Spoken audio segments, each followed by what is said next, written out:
अस्सलामुअलैकुम, सुबह बखैर। क्या हालचाल? उम्मीद है कि सब ठीक ठाक होंगे। हम बिल्कुल खैरियत से हैं और हाजिर हो गए हैं एक नए दिन का नया शो लेके आप सबके लिए। उम्मीद करती हूँ कि आज का दिन आप लोगों के लिए बहुत खुशगवार साबित हो, और अगर खुशगवार नहीं भी साबित हो तो कम से कम कोई बहुत बड़ा लॉस ना हो।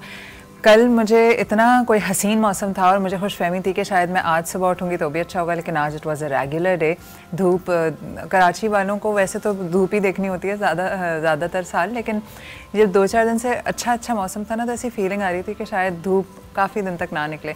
आई have just received a weather forecast जो कि मैं देखूंगी और मैं फिर अगर ड्यूरिंग द शो में आपको अपडेट कर सकी, वरना कल मैं आपको ज़रूर बताऊंगी कि आगे आने वाले दिनों का मौसम कैसा रहेगा। अच्छा जी, मौसम से एक और बात मेरे जहन में और आ रही है कि मौसम खुशगवार आज का हो जाता तो उन सबके लिए कितना इन्जॉयबल होता जो वैलेंटाइन डे सेलिब्रेट करने के लिए बाहर निकले में। वो लोग जो कि कहीं ना कहीं अंदर सेलिब्रेट कर रहे हैं, उनको तो मौसम की क्या फ़र्क है, तो किसी अच्छी सी जगह जाके अपने लव्ड वन को चाय वाय या डिनर शिनर करा देंगे। लेकिन जो एक और खलकत होती है जो सीवी पर आती है, ढाबों से जो है वो चाय पीती है, या क्या होता है वहाँ पे गोलगप्पे मिलते हैं। सीव्यू पे मुझे गए हुए आखिरी बार मैं कब गई होंगी, कोई 13-14 साल पहले। मैं सीव्यू से शायद 5 मिनट दूर रहती हूँ। होता क्या है, जब आप किसी भी इलाके से बहुत दूर होते हैं ना, तो आप घूमने के लिए वहाँ आते हैं। जैसे हम बचपन में समर वेकेशंस में हॉक्स बे का प्लान बनता था, हम पाकिस्तान आते थे यहाँ मिलने के लिए फैमिली से, तो एक प्लान समंदर का ज़रूर होता था और सीव्यू पे कोई कुबलाई खान नाम का होटल होता था आई थिंक। तो वहाँ मुझे अभी तक याद है, बड़ी डिस्टिंक्ट मेमोरी है कि सीव्यू आना, ऊँट पे सवारी करना, उस होटल में खाना खाना, दैट वाज द एक्टिविटी। बड़े हुए जब यहाँ पे शिफ्ट ही हो गए, उसके बाद समंदर के पास ही रहना शुरू हो गए, तो समंदर का सारा चाम ही ख़त्म हो गया। अब समंदर बस ये देख रहे होते हैं। कल बल्कि हम वापस जा रहे थे तो समंदर पे बहुत रश था, और उस वक्त मैं सोच रही थी कि पता नहीं ये अनफॉर्चुनेट हुआ या ये इंसान है ही ऐसा कि जो खिलौना उससे मैसर आ जाता है तो उसकी कदर नहीं रहती, कि इतना अल्लाह ताला की नेमतों के करीब होने के बावजूद हम शायद उनसे इस्तिफ़ादा हासिल नहीं करते या हम उससे इंजॉय नहीं करते। क्योंकि आपकी खिड़की से भी वो समंदर दिख रहा है, तो आपके लिए उस समंदर की जिसको लोग हर मुख्तलिफ़ मुल्कों मुख्तलिफ़ शहरों से देखने के लिए आ रहे हैं, उसकी वैल्यू ही ख़त्म हो गई। तो अगर आपके इर्द गिर्द कोई खूबसूरत मकाम है या कोई ऐसी जगह है जहाँ पे बाकी लोग घूमने आ रहे हैं और आप नहीं आ रहे, तो आप वहाँ जाएँ, बिकॉज़ इट्स ऑलवेज़ थेरेप्यूटिक। दूसरी बात ये कि समंदर में जो रेत पे चलने का मज़ा है ना, दैट इज़ सो थेरेप्यूटिक, क्योंकि आपके पाँव के नीचे मसाज हो रहा होता है और फिर जो ठंडी ठंडी लहरें आपके पाँव पे लग रही होती हैं। जब मैं सारा ऐसा लग रहा है नॉस्टैल्जिक हो रही हूँ, बिकॉज आई वेंट टू समंदर शायद 11-12 साल पहले, और उसके बाद फिर मैं नहीं गई। तो आज का दिन ऐसा था कि अगर अल्लाह ताला बादल निकाल देते और ख़ूबसूरत सा मौसम होता, तो जो हमारे कपल्स हैं यार, जो समंदर पे जाके एंजॉय कर सकते थे। लेकिन कपल्स जो हैं वो हर जगह एंजॉय करेंगे, वो बाइक पे घूम रहे होंगे या जो भी। अच्छा, आज का बड़ा फ़नी दिन होता है और बड़ा ऑकवर्ड भी होता है। आज मुझे किसी ने कहा कि बिज़नेस के हवाले से समबडी आस्क्ड मी कि माविश अब मिल लेते हैं, तो आप बताइए कहाँ मिलें, ऑफिस में, ऑफिस के बाहर? मैंने कहा नहीं ऑफिस में। तो उन्होंने कहा क्यों? अब मैं बोलते भी अच्छा नहीं लगा था, खुद ही बोले बिकॉज इट्स वैलेंटाइन। मैंने कहा जी I don't want to sit outside with you for anything. तो ये भी है कि जो लोग अगर वैसी बिजनेस या किसी और वजह से दे आर मीटिंग अप, और अगर वो 2 अलग अलग जेंडर के लोग हैं, तो सब उन्हें इसी तरह देख रहे होते हैं कि ज़रूर कोई गड़बड़ है। हम पता नहीं क्यों मोहब्बत से ना डरते हैं, हम पूरी नेशन। जैसे कल हम बात कर रहे थे कि मुस्कुराने से डरते हैं, हम मुस्कुराते नहीं हैं लोगों को देख के। हम बड़े रूड कौम हैं, हम एक दूसरे को देख के स्माइल नहीं करते, सलाम नहीं करते, हेलो नहीं कहते। इसी तरह हम मोहब्बत को भी छुपाते हैं, क्योंकि हमें ऐसा लगता है कि मोहब्बत करना बड़ा कोई गलत काम है। अच्छा चलें, गर्लफ्रेंड बॉयफ्रेंड को तो छोड़ दें, हम लव मैरिज करके भी हमारी अम्मियाँ कह रही होती कि नहीं वो हमारी पड़ोस के जानने वालों से रिश्ता है। हम कभी नहीं बताते कि हमारे बेटे को ये लड़की पसंद थी या बेटी को ये लड़का पसंद था। और इससे ऊपर जो सबसे बड़ा हमारा अल्टीमेट हरकत है वो ये है कि शादी के बाद भी मियाँ बीवी एक दूसरे से मोहब्बत का इजहार नहीं करते, कि कहीं ऐसा ना हो कि लोगों को लगे कि तो हर वक्त मियाँ करती रहती है या हर वक्त अपनी बेगम के बारे में राग अलापता रहता है। सच अ स्टूपिड थॉट। अल्लाह ताला ने इतना खूबसूरत जो रिश्ता बनाया, स्पेशली मैं बात कर रही हूँ हस्बैंड एंड वाइफ की, अगर हम इसको सेलिब्रेट करें, एक दूसरे से मोहब्बत से रहें, तो हमारे बच्चे हमारे साथ ज़्यादा सिक्योर महसूस करेंगे और वो यही सीखेंगे कि ये रिश्ता रिस्पेक्ट का है, मोहब्बत का है। और हमारे यहाँ आप देख लें, सबसे ज़्यादा जोक्स मियाँ बीवी के ऊपर होते हैं, सबसे ज़्यादा गुस्सा मियाँ बीवी एक दूसरे से रहते हैं, सबसे ज़्यादा तंग एक दूसरे से रहते हैं। और ये यूनिट है, ये अगर अल्लाह ताला ने इतना ज़ोर दिया शादी पे, बच्चों पे, क्योंकि ये एक यूनिट है और फैमिली पूरी दुनिया में जो आगे बढ़ रही है, हमारी जो एवोल्यूशन है या जो हमारी सर्वाइवल है, वो इस ख़ानदानी यूनिट की वजह से हो रही है।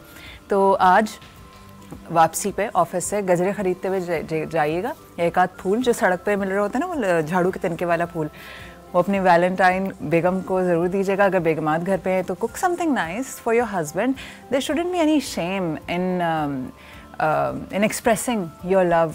और यही सोच लें कि भाई आदमी मेरे बच्चों की फ़ीसें देता है और ये मेरे ईद के कपड़े बनाता है, तो चलो आज मैं इसको अच्छा सा पका के खिला दूँ। और आप जो मर्द चाहते हैं सोचे कि यही है जो मुझे झेल रही है पिछले 15-20 साल से, कोई और होती तो पता नहीं मैं झेल पाती कि नहीं पाती। Just be nice to your spouse, be nice to your loved ones और एंजॉय करें आज का दिन। मैं ब्रेक ले रही हूँ। ब्रेक के बाद मेरे साथ एक जो खातून मौजूद हैं, बहुत ही अहम टॉपिक पे बात करेंगे। हम सब एज कर रहे हैं, आहिस्ता आहिस्ता चेहरे पे सारे असरात नज़र आ रहे हैं, बाल गिर रहे हैं, शक्ल लटक रही है। तो आज हम ये बात करेंगे कि बढ़ती उम्र में किस तरह अपने बालों का, अपने चेहरे का, अपना ख्याल रखा जाए ताकि आप ज़्यादा ग्लो करें और ख़ूबसूरत दिखें काफ़ी लंबे अरसे तक। मैं ले रही हूँ ब्रेक और ब्रेक के बाद अभी आपसे मुलाकात होती है। आपने कहीं नहीं जाना।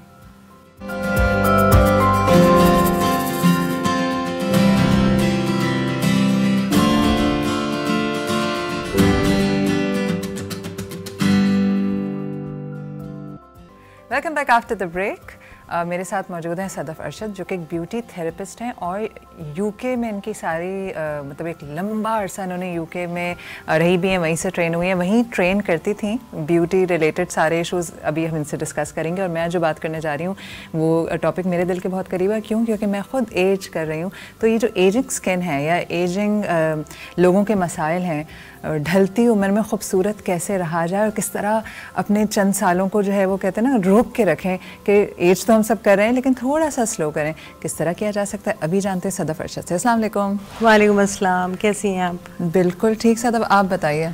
बिल्कुल ठीक, और बड़ा अच्छा टॉपिक लाई हैं आप। एंड अल्लाह, मैंने कहा दिल के बहुत करीब है मेरे। बिल्कुल सही बात है। मैं एज कर रही हूँ और एज मेरा ख्याल है मेरी 15 साल की बेटी भी कर रही है। Everybody is ageing. एग्जैक्टली। और अच्छा सदफ़, सबसे पहले तो थैंक यू सो मच, आपने वक्त निकाला और आप I and you looking lovely. I just love the colour that you wearing. तो अगर आपका कोई फेवरेट कलर कोई और भी पहना हो ना तो आपको बड़ा अच्छा लगता है। Thank you. सदफ़, हम जिस तरह भी बात कर रहे थे कि अब तो बच्चियों में बड़ा they very conscious about their looks. जैसे मेरी बेटियां हैं, दे बोथ आर टीनेजर्स, तो दे नो कि ये लगाना है, ये नहीं लगाना, ऐसे करना है। इवन दे ऑल्सो से कि नहीं मामा, our skin should be so nice कि we shouldn't be needing any concealer anything. हमारे ज़माने में तो हमें एक ही सोल्यूशन पता था कि शादियों में जाते हुए फेस पाउडर थोप लेना, क्योंकि उससे पहले हमने कुछ किया नहीं होता था। सही बात। तो पहले हमारी जो पूरी जनरेशन है, स्पेशली वो 70s 80s और अर्ली 90s वाली, इन्होंने अपनी ग्रोइंग एज में तो कुछ नहीं लगाया क्योंकि ट्रेंड ही नहीं था। और अब जब वो 30s में आए हैं, 35 से ऊपर जा रहे हैं, तो उनकी skin pigmentation, it's sagging earlier, dryness, तो फिर क्या होता है कि हम ओवर द काउंटर चीज़ें उठाने लग जाते हैं या जो हमें जो भी मशवरा दे दें। तो अगर हम यहाँ से शुरू करते हैं, हेयर की हम बाद में बात करते हैं, स्किन को आप आफ्टर 35 किस तरह संभालें? बहुत अच्छा आपने क्वेश्चन किया है। यहाँ पे जो प्रॉब्लम है, लोगों की सन ब्लॉक नहीं लगाते। और सन ब्लॉक हमारे स्पेशली पाकिस्तान, क्या हर दुनिया की हर कंट्री में सन ब्लॉक बहुत बहुत इम्पॉर्टेंट होता है, क्योंकि वो अल्ट्रा वायलेट रेस को रिवर्स करता है। अगर जैसे हम यहाँ लाइट में आपके साथ काम कर रहे हैं, तो ये भी जो लाइट्स हैं ये भी अल्ट्रा वायलेट रेस हमें दे रही होती है। अगर मेरे या आपके फेस पे सन ब्लॉक नहीं होगा तो ये भी हमें पिगमेंटेशन देता है। तो और चूल्हा भी ना, चूल्हा भी देता है। मतलब कोई भी चीज़ ऐसी जो अल्ट्रा वायलेट रेसेस दे रही है, तो वो आपकी स्किन पे अब फ़ौरन नहीं करती, लेकिन स्लोली अगर आप सेम पोजीशन में रहते हैं तो वो आहिस्ता आहिस्ता पिगमेंट्स आते हैं। दूसरी सबसे इम्पॉर्टेंट चीज़ जो पिगमेंटेशन की होती है, जो लोगों को नहीं पता है, अगर आपका विटामिन डी और पोटेशियम भी हाई हो जाए तो आपकी पिगमेंटेशन बढ़ जाती है। ये मेरा नहीं ख्याल कि लोगों को इस बारे में पता है। पोटेशियम हाई होगी, आपको पता कैसे चलेगा? आप ब्लड टेस्ट एवरी 6 मंथ्स मैं हमेशा सजेस्ट करती हूँ। जो मेरे पास लड़कियाँ आती हैं या औरतें आती हैं जिनको प्रॉब्लम होती है, तो मैं उनसे हमेशा कहती हूँ कि आपने लास्ट ब्लड टेस्ट कब कराया था। तो वो कहती है पता नहीं पहले कराया, पता नहीं कब करा था, बीमार पड़े थे जब हुआ या बच्चा हो रहा है तब करा लेते हैं। एग्जैक्टली मतलब औरतों में ये कॉन्सेप्ट ही नहीं है कि हमें अपनी हेल्थ का ख्याल रखना है। और उस हेल्थ का ख्याल आप कैसे रखेंगी, जब आप मेडिकली तौर पे अपनी हर चीज़ को फिट रखेंगी। और इतने महंगे टेस्ट नहीं होते, 6 महीने में एक दफ़ा आप अपना प्रॉपर टेस्ट कराएं जिसमें आपका थायराइड हो, आपका ब्लड शुगर एवरीथिंग उसमें हो, तो उसमें आपको पता चलता है आपका विटामिन डी हाई तो नहीं है, पोटेशियम हाई तो नहीं है। हाई होता है तो पिगमेंटेशन, तो पिगमेंटेशन होती है। और लो होगा तो लो में तो हमें विटामिन्स खानी पड़ती हैं, लेकिन अगर हमारा हाई होता है, क्योंकि सम टाइम्स क्या होता है कि हमारी कोई प्रॉब्लम आ गई, आपकी नी की प्रॉब्लम आ गई, तो लोग डॉक्टर जो है वो आपको विटामिन डी देना शुरू कर देते हैं। अब विटामिन डी कितनी खानी है आपको नहीं पता होता, वो डॉक्टर कहते हैं कि हाँ इतनी खा लीजिए, इतनी खा लीजिए, उसने अपनी बेचनी होती है, मतलब लॉट्स ऑफ थिंग। और ये जो बातें मैं आपसे कह रही हूँ ये मैं एक्सपीरियंस के साथ बोल रही हूँ, मैं आपसे रैंडम बात नहीं कर रही हूँ। और ये मैंने ही नहीं है। हाँ, तो ये चीज़ें, और जब आप ब्लड टेस्ट कराते हैं तो पता चलता है आपको विटामिन डी जो है वो बहुत ही हाई है, 30 होना चाहिए, वो आपका ओवर 100 हुआ हुआ है। तो उसका जो अफेक्ट आएगा वो आपकी फेस के ऊपर आएगा। सबसे पहले आपकी पिगमेंटेशन आपकी बहुत डार्क होने लगती है, क्योंकि मेलानिन हमारा जो है वो स्ट्रॉन्ग होने लगता है। अगर विटामिन डी हाई है और पोटेशियम, ये दोनों चीज़ें अगर हाई हैं तो आपके मेलानिन जो है वो बहुत स्ट्रॉन्ग हो जाता है, और वो आपका जहाँ भी लाइट फेस होता है वहाँ पे आपका प्रोमिनेंट होने लगता है। राइट। तो ये भी एक बहुत बड़ी वजह है जिसका लोगों को नहीं मालूम होता। दूसरी चीज़ ये होती है कि हम सन ब्लॉक नहीं लगा रही होती हैं औरतें। मैं हमेशा अपनी जितने भी सैलून्स में लोग आते हैं उनको मैं हमेशा रिकमेंड करती हूँ कि आप सुबह उठें, फेस वॉश करिए, उसके बाद सबसे पहले आप अपना मॉइस्चराइज़र लगाइए, जो भी आप मॉइस्चराइज़र लगाते हैं, और उसके ऊपर आप अपना सन ब्लॉक लगा लें। If you are going out, बहुत सारे ट्रीटमेंट्स हैं, बहुत सारी चीज़ें ऐसी हैं जो आप ओवर द काउंटर अगर आप ले रहे हैं, तो मैं आपको आज बता दूंगी कि आप किस तरह उनको यूज़ करें, और उससे आपकी स्किन इतनी अच्छी हो जाएगी कि आप कहेंगी कि हैरान हो जाएंगे मैं ही हूँ ये। एग्जैक्टली तो जैसे रेटिनॉल का लोग कहते हैं कि रेटिनॉल स्किन ड्राई करके फ्लेकी नहीं करता। एक्चुअली रेटिनॉल जो है वो स्किन के लिए मॉइस्चराइज होता है, और रेटिनॉल रात को लगाया जाता है। कुछ लोग रेटिनॉल सुबह लगा लेते हैं, विच इज़ रॉन्ग। आपको रेटिनॉल हमेशा रात को फेस वॉश करके फिर आपको रेटिनॉल लगाना है, ताकि रेटिनॉल क्या हेल्प करता है? रेटिनॉल बेसिकली मॉइस्चराइज करता है आपकी स्किन को, आपके कोलेजन को। तो जब आपकी स्किन और कोलेजन आपका मॉइस्चराइज होगा, वो ऑटोमेटिकली पंप होगा तो आपकी स्किन क्लीन होगी और नीट होगी। जो पोर्स खुले हुए हैं आपके, वो पोर्स बंद होना शुरू हो जाएंगे, क्योंकि वो ऑटोमेटिकली पंप हो रहा है। सुबह के टाइम में जो मैं रिकमेंड करती हूँ लोगों को, वो विटामिन सी और हाइलोरोनिक एसिड आप मिक्स करके लगाइए। It's make a big difference. How about, अभी इस पे बात हुई है तो विटामिन सी और हाइलोरोनिक एसिड के वो भी आते हैं, सीरम्स भी आते हैं, तो you just wash your face, put the serum, और उसके बाद कोई अच्छा सनब्लॉक लगा लें आप। नहीं, क्योंकि कुछ सनब्लॉक ऐसे भी हैं जो जेल बेस्ड नहीं होते, वो क्रीम बेस्ड होते हैं, जो कि मॉइस्चराइज कर रहे होते हैं स्किन को। हाँ, लेकिन हर एक का अपना एक शेड्यूल होता है कि you need to put serum first, then moisturizer, and then फिर sunblock, and then you're good to go for the entire day. हाँ, लेकिन sunblock डिपेंड कि आप कितने कौन सा sunblock लगा रहे हैं। SPF 50 लगा रहे हैं, SPF 30 लगा रहे हैं, या 100 लगा रहे हैं। हमारे एनवायरनमेंट के लिए कितना SPF? आई पर्सनली सजेस्ट कि आप मिनिमम भी लें तो 50-60 लीजिए, क्योंकि धूप तेज है। धूप तेज का नहीं होता, ये आपको इतने घंटे सिक्योर रखेगा। I always thought because of the heat. No, अगर आपने जैसे लॉन्ग उस पे जाना है, जैसे आपका शूट है सारे दिन का, तो आप SPF 100 लगा लीजिए। They will work for around good 8 hours. जैसे मैं सुबह से निकली हूँ 4 बजे, मैंने मेकअप साफ करना है, तो I should be using SPF 100. तो मिनिमम हम रिकमेंड करते हैं कि 50 लगाइए, 60 लगाएं, या फिर आप 100 लगाएं। तो आप पूरा दिन आप अपने आराम से, लेकिन जब भी आप वुज़ू के लिए आप मुँह धोएं तो you need to apply again, क्योंकि वो उसमें निकल जाएगा।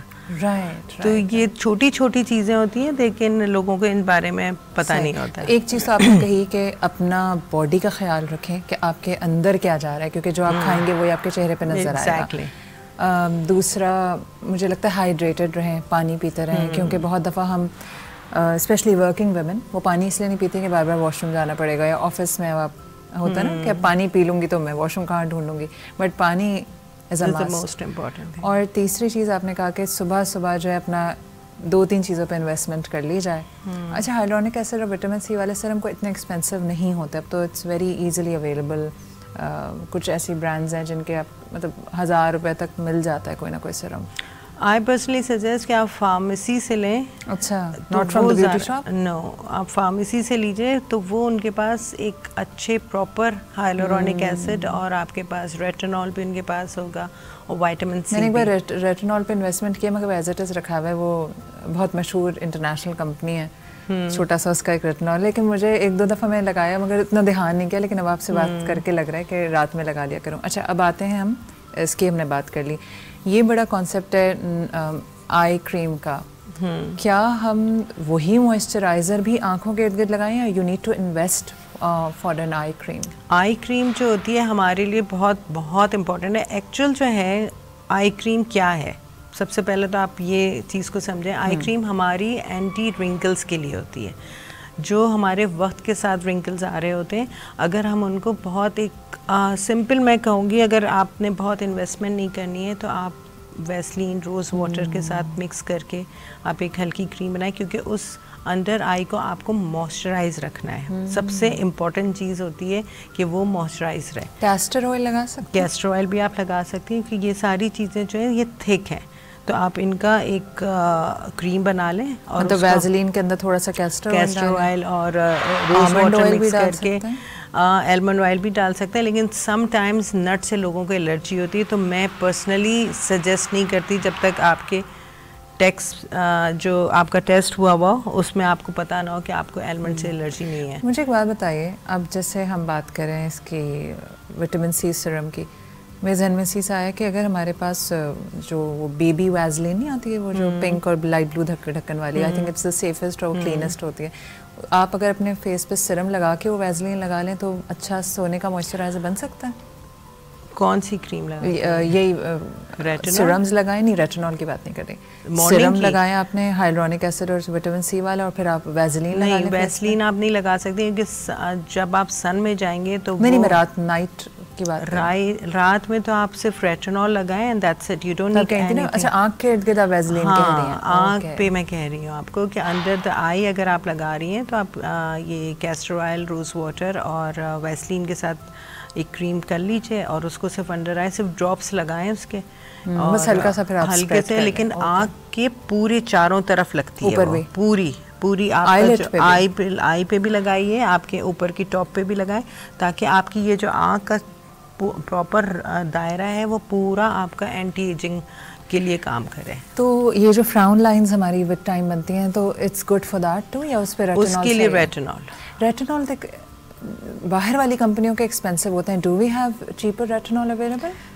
रेटिनॉल डिपेंड करता है कि आपकी कंपनी कौन सी है। इट्स अ डिफरेंस, क्योंकि ब्रांड होती है। ये चीज़ मैं हमेशा सबको रिकमेंड करती हूँ कि अगर आप एक काम करवा रहे हैं आप किसी नॉन ब्रांड से और एक काम आप ब्रांड से करा रहे हैं, क्योंकि ब्रांड पैसा इन्वेस्ट करती है और उस पे उसको रिज़ल्ट मिलता है।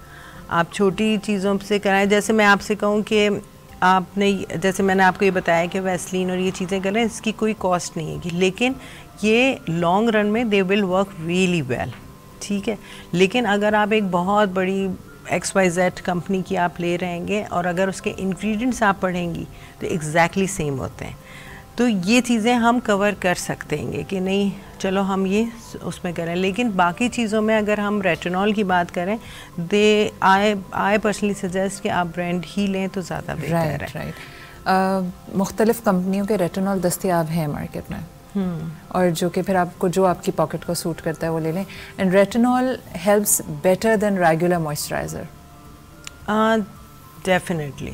मॉइस्चराइज़र क्या करता है, वो आपकी टॉप लेयर पे काम करता है, एपिडर्मिस पे काम कर रहा होता है वो, तो आपकी रेटिनॉल आपके इंटरनल स्किन पे काम करता है। सही है। तो जब वो इंटरनल जाएगा तो ऑब्वियसली वो आपके कोलेजन तक जाएगा। हमें काम करना है कोलेजन, जो नीचे तोड़-फोड़ जो बिल्कुल नीचे जो है आपकी स्किन, क्योंकि हमारी लेयर्स होती हैं स्किन की।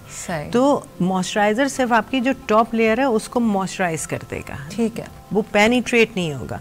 जो मॉइस्चराइज़र आप पानी के साथ करके पेनिट्रेट करेंगे, ये ऑक्सीजन बेस्ड मॉइस्चराइज़र रहेंगे, दे will work really really well, क्योंकि हम ब्रीथ करते हैं। तो जब हमारे पास ऑक्सीजन बेस्ड मॉइस्चराइज़र आते हैं तो वो हम अंदर एब्जॉर्ब कर लेते हैं, तो हमारी स्किन बहुत जल्दी मॉइस्चराइज हो जाती है।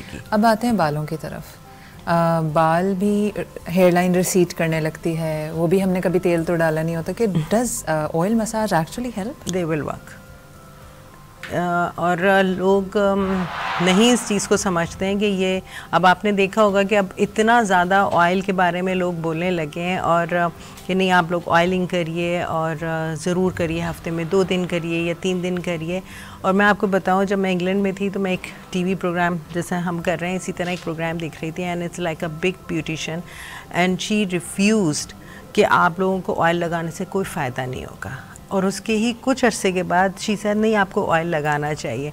तो आई बिलीव कि ये चीज़ें आप जब पढ़ते हैंगे, जैसे मैंने इंग्लैंड से तालीम हासिल की है, ब्यूटी थेरेपिस्ट की पूरी डिटेल, जस्ट सिर्फ डॉक्टर की डिग्री रह गई, अदरवाइज आई गॉट एवरीथिंग। तो क्योंकि हमें पढ़ाते हैं एनाटॉमी फिजियोलॉजी के साथ, तो हमें पूरी डीपर आपकी पूरी बॉडी पढ़ा देते हैं। तो उसमें जो ऑयलिंग होती है वो बेसिकली हम क्या करते हैं, हम फॉलिकल्स को स्ट्रॉन्ग करते हैं। अगर हमारे फॉलिकल्स ही स्ट्रॉन्ग नहीं होंगे तो वो कैसे स्टे करेंगे। और इसीलिए पुराने वक्त की जो ख़वातीन थी उनके लंबे अरसे तक चोटी मोटी होती थी ना, मोटी होती थी और ब्लैक होती थी। हाँ, और ब्लैक उनकी चोटी होती थी, जिसकी वजह से मतलब क्योंकि वो लोग हेल्दी स्कैल्प होता था। अच्छा, एक और चीज़ मुझसे बहुत लोग पूछते हैं, तो मैं आपको बताऊंगी कि हिना बहुत लोग प्रेफर करते हैं कि हम हिना लगा लें। हिना इट्स वाहिद वो केमिकल है जो ऑर्गेनिक है, लेकिन आपके बालों को हद से ज़्यादा ड्राई करता है। Oh my God. क्योंकि ये मैंने एक के नहीं देखा, मैंने बहुत सारे लोगों के देखा है। और आपने नाम सुना होगा जो क्वीन ऑफ हर्ब्स हैं आपकी इंडिया की, क्या नाम है उनका, जस्ट फॉरगॉट हिज नेम,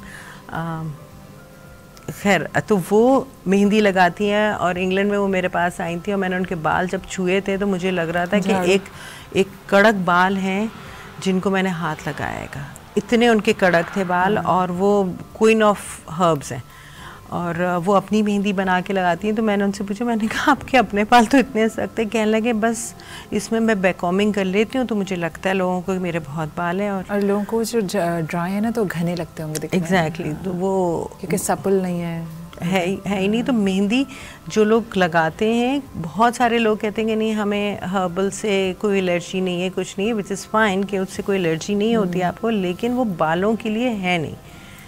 तो जब हम ये इतनी बड़ी कंपनीज आपकी आती हैं जो कलर्स बना रही हैं या जो भी प्रोडक्ट्स बना रही होती हैं, वो इन्वेस्ट करती हैं, वो आपकी पूरे जो केमिकल्स होते हैं उनको बालों के लिए बनाते हैं। वो आपके हर चीज़ को एक सोच के बनाते हैं कि क्यूटिकल्स खुलेंगे, उसमें इंसर्ट होगा। और वो रिसर्च बेस्ड है। एग्जैक्टली, वो ऐसा नहीं है कि अपनी अकल से। तो बहुत सारी चीज़ें ऐसी होती हैं, लेकिन मैं हमेशा आपके उससे लोगों को बताऊंगी कि जो बॉक्स डाइज होते हैं, आई एम नॉट सेइंग कि किस कंपनी के बॉक्स डाइज हो, लेकिन आई एम जस्ट सेइंग कि जो बॉक्स डाइज होते हैं जिनको हम हमारी इंग्लैंड में हम उनको हॉलीडेज़ कलर्स कहते हैं, कि अगर आप यू आर इन हॉलीडेज़ और आपका 4 वीक से ज़्यादा टाइम गुजर गया है तो आप हेयर ड्रेसर के पास जाने से पहले आपकी मीटिंग आ रही है, या समहाउ जैसे कोविड में लोग 4 वीक से ज़्यादा अटक गए थे, 6 हफ्ते के लिए, 7 हफ्ते के लिए मार्केट बंद था, तो यू हैव बॉक्स डाइज, तो आप अपनी हेयर लाइन उससे कवर कर लें एंड अटेंड योर मीटिंग और attend your party whatever, and then you should go back to your hairdresser और उससे आप अपना जो कलर लेती हैं आप वो करवाइए। तो हमारे यहाँ क्या होता है, जो बॉक्स डाइज हैं वो ग्रॉसरी के साथ लोग लेकर आते हैं और वो हर 10 दिन पे एक बाल निकलेगा और उस पर वाइट पे। तो क्या वो नुकसानदेह है? बहुत ज़्यादा, रियली बहुत ज़्यादा नुकसानदेह, क्योंकि हम उनको कहते ही हॉलीडेज़ कलर्स हैं कि आप सिर्फ एक हेयर लाइन आप कवर कर लें। तो वंस इन अ वाइल हैं तो क्या नुकसान देता है? बालों में देखिए वो बहुत स्ट्रॉन्ग केमिकल्स होते हैं, even this set is no ammonia whatever, लेकिन मैंने काम किया है तो मुझे पता है कि वो कितना नुकसानदेह। लॉन्ग रन में आपको वन टाइम इट्स नथिंग, कुछ भी नहीं होगा आपको, लेकिन एक साल में 2-4 बार it's okay, you would not recommend? हाँ, मैं पर्सनली बिल्कुल पसंद नहीं करती, लेकिन हाँ आपको बहुत इमरजेंसी हो गई है then you can do. But अगर आप ये सोच के करें कि जी हर 10 दिन में, हफ्ते में, महीने में आप 3 दफ़ा लगा रहे हैं, इवन 1 दफ़ा लगा रही हैं, लॉन्ग रन साल में 12 दफ़ा आपने लगा लिया, तो वो आपको स्किन कैंसर भी कर सकता है। And I saw those type of womens. और कितना कॉमन है हमारे यहाँ। मैं हमेशा सबको मना करती हूँ, ख़वातीन तो मुझे नहीं पता कितने का वो आता है, लेकिन लोग ग्रोसरी के साथ करते हैं। मुख्तलिफ ब्रांड्स के जो ग्रोसरी स्टोर पे होते हैं मुख्तलिफ। तो ये अक्सर ब्यूटिशियंस के पास भी तो वही होता है, नहीं? गलत है। तो जो ब्यूटिशियंस के पास होने चाहिए वो मुख्तलिफ होने चाहिए। बिल्कुल राइट। ब्रांड देखें, हम किसी भी कंपनी की जो अच्छी ब्रांड की बात मैं कर रही हूँ, जैसे मैं इटालियन यूज़ करती हूँ, they have like a plex, they have like oils in the cream, तो they will work really well. आपको कोई स्कैल्प पे इचीनेस नहीं होगी। हमारे उनके साथ भी मेरे पास स्पेशल ऑयल होते हैं जो आपके स्कैल्प को बहुत सूदिंग रखते हैं, आपका स्कैल्प डाई के बाद ड्राई नहीं होता है। और मेरी हमेशा क्लाइंट को रिकमेंड मैं करती हूँ कि जब भी आप डाई कराएं, आप हाइलाइट्स कराएं, जो भी कराएं, आप हमेशा फर्स्ट वॉश ऑयलिंग करें और फिर आप वॉश करवाइए, तो आपका स्कैल्प किसी सूरत भी ड्राई नहीं होगा। सही। अब आते हैं जो बहुत ज़रूरी चीज़ है, हम भूल जाते हैं उसको आमतौर पे, वो होती है हमारी नेक। और नेक भी एज कर रही होती है, हमें बहुत दिन में उसका एहसास होता है, जब हमें रिंकल्स हल्के हल्के फील होते हैं तब एहसास होता है इसको तो हमने कभी मॉइस्चराइज ही नहीं किया। तो क्या जो फेस पे लग रहा है वही हाथ नीचे जाके नेक तक जाना चाहिए? नेक के लिए मैं पर्सनली सर जो मैं ख़ुद यूज़ करती हूँ वो हमारा लिफ्टिंग क्रीम होती है, वो फेस एंड बॉडी ही होती है, लेकिन वो थोड़ी सी स्ट्रॉन्ग होती है, तो वो हम रात को कर सकते हैं। लेकिन मैं पर्सनली जो करती हूँ, मैं नेक पे अलग यूज़ करती हूँ और फेस के लिए क्योंकि मैं रेटिनॉल, विटामिन सी और हाइलुरोनिक यूज़ करती हूँ, तो मैं फेस पे वो नहीं यूज़ करती। Moisturise our neck as well. Yes. और आपकी जो आप जब मसाज करें तो यू शुड डू ऊपर की तरफ करें। मैंने बहुत सारे जो YouTube पे भी और डिफरेंट उसमें मैंने लोगों को ये देखा है कि बाज़ दफ़ा वो आजकल आपने हाइड्रा फेशियल का बहुत सुना है, ठीक है। हाइड्रा फेशियल में जो मशीनें यूज़ की जाती हैं, आप ख़ुद नोट करिएगा कि वो मशीनें किसी तरफ भी चला रहे होते हैं, विच इज़ सो रॉन्ग। वो सारी चीज़ें आपकी अपवर्ड होनी चाहिए ताकि आपका सारा फेस जो है वो अपवर्ड पे जाए, क्योंकि उसमें जो हमारे पास RF है वो हमारे लिए इस कदर अच्छा है कि वो कोलेजन को एक्टिवेट करता है। यानी कि हाइड्रा फेशियल महीने में एक मरतबा लेना चाहिए? बिल्कुल, depend on the age. If you are over 50 I recommend 20 days पे आप करवाइए, they will work really well. और फिर आप कराते रहिए उसको at least like 6 to 10 treatments and after that once in a month, क्योंकि अगर आप सेम थेरेपिस्ट के पास जा रहे हैं जिसकी नॉलेज है तो वो आपका पूरा कार्ड बनाएगी, आपकी पूरी हिस्ट्री। जैसे हमारे पास हमारे हर क्लाइंट की हिस्ट्री हर चीज़ की होती है, चाहे उसकी वैक्सिंग हो, चाहे उसका फेशियल हो, चाहे उसका कलर हो, what ever she is need, तो हम उसका कार्ड पे लिख दें, दिस लाइक अ डॉक्टर्स। तो हमें ये एग्जैक्ट पता होता है कि ये अगर इतने दिन के बाद आई है या इसने किया है या नहीं किया। हम उससे फिर पूछते हैं कि आप इतना गैप था तो आपने कहीं और कुछ कराया है, ताकि हम वो भी लिख लें कि इन्होंने कुछ कराया है तो क्या किया है। सही। तो हमारे पास हिस्ट्री होती है और फिर हम उस हिसाब से हाइड्रा फेशियल करते हैं। Hydra facial is like a just the machine, you need to customise person to person. It's not like कि आपने 4 क्रीमें ली और आप हाइड्रा फेशियल की मशीन उठा के आप सब पे वो काम करें, यू कांट डू दैट। अच्छा, अब लास्ट सवाल, ये जो बहुत PRP इज़ वेरी कॉमन, तो हाउ इफेक्टिव इट इज़? मुझे ऐसा लगता है कोई ओल्ड एज शख्स है तो उसका तो प्लाज्मा भी ओल्ड नहीं हो गया होगा, या इट डज अफेक्ट? प्लाज्मा नहीं, इससे कोई फ़र्क नहीं पड़ता। प्लाज्मा आपको निकलता है, PRP इट्स रियली वर्क, लेकिन उसका भी एक लिमिट है कि आपका 6 ट्रीटमेंट्स, 4 ट्रीटमेंट्स, 3 ये रेगुलर आप नहीं रखेंगे? रेगुलर करने की इतनी ज़रूरत नहीं, अगर आपने शुरू के ट्रीटमेंट्स ले लिए तो। But you need to have a proper cycle. हाँ, कि 6-8 साइकिल आपके प्रॉपर हों, वो आप लें। How does it help? वो आपके अगेन आपके कोलेजन को एक्टिवेट करता है, स्किन को रिजुवेट करता है, आपकी स्किन ब्राइट करता है, क्योंकि वो आपके ब्लड से ही बना के लगा रहे हैं, तो वो कोई आर्टिफिशियल चीज़ नहीं है कि आपकी कोई आर्टिफिशियल चीज़ है। तो वो आपको ऊपर से ही वो दे रहा है ताकि स्किन ब्राइट रहे आपकी, स्किन टाइट रहे आपकी। बहुत सारे लोग डरते हैं जिससे, क्योंकि सुई से डरते हैं ना, सुई से डरते हैं। आप नम क्रीम लगाइए, 15-20 मिनट छोड़िए, उसके बाद आप लगाएंगे। आपको नमिंग क्रीम से ज़हन में आया कि क्या जिस वक्त हम ब्लड कोई हमारा ले रहा है उसको भी हम कह सकते हैं कि नमिंग क्रीम लगा दें? अगर आप बहुत डरती हैं तो यू कैन, बट ज़रूरत नहीं पड़ती है उसकी, क्योंकि अगर सॉफ्ट हैंड है तो आपको पता भी नहीं चलता कि लग गई है। आप कहाँ, आपकी क्या प्रैक्टिस है? अगर आपसे कांटेक्ट कोई करना चाहे तो किस नाम के अंडर आप काम करते हैं? मेरा सैलून है बिलाजियो बाय सदफ के नाम से। Bellagio, and how do you spell that? Facebook पे आसानी से फेसबुक पे भी है, इंस्टाग्राम पे भी है हमारा। How do you spell Bellagio? BELLAGIO by Sadaf. सही है। और where is your salon? Phase 6 में है, behind S Abdullah Homes, phase 6 में। ठीक है, सही है। इत्तेहाद के करीब ही है हमारा, दिस नॉट फार। और वहाँ पे मैं होती हूँ, 90% आपको वहीं मिलूंगी मैं। और शायद second home. Yes, may be the main home, सोने के लिए जाती हैं क्योंकि मैं और हस्बैंड सुबह निकलते हैं, उसके बाद रात को ही मिलते हैं हम लोग। लेकिन आई लव माय वर्क, और मुझे काम करते हुए ऑलमोस्ट 39 इयर्स हो गए। 39 माशाल्लाह। When I start I was 15। माशाल्लाह, जबरदस्त। I am not young, but I am maintaining. Yes, not young, I am maintaining.